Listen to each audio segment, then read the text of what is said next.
మరి ఎల్బీ నగర్ అంటేనే కంప్లీట్ గా ఉద్యమానికి పూరిటిగడ్డగా చెప్పొచ్చు.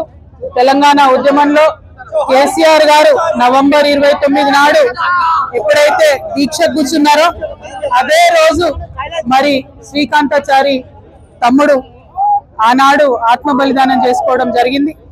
ఆ తర్వాత హాస్పిటల్లో ఉంచి తమ్ముడిని కాపాడుకునే ప్రయత్నం ఎంత చేసినా కూడా అది సాధ్యపడక డిసెంబర్ 3వ తారీఖు నాడు మరి తను ప్రాణాలు వదిలిన విషయం కూడా మనందరికీ తెలిసిందే.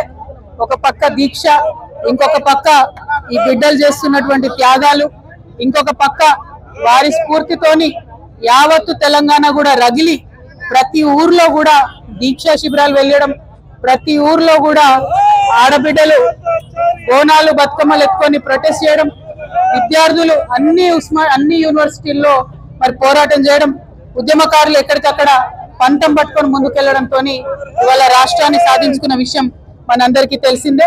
మరి శ్రీకాంతాచారి త్యాగాన్ని మాటల్లో కొలవలేము, అట్లని ఏమని మరి శ్రీకాంతాచారి త్యాగాన్ని కొలవాలో కూడా తెలియనటువంటి పరిస్థితి.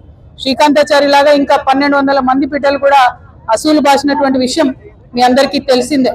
మరి వాళ్ళ వారి త్యాగాల పునాదుల మీద రాష్ట్రం ఏర్పాటైంది.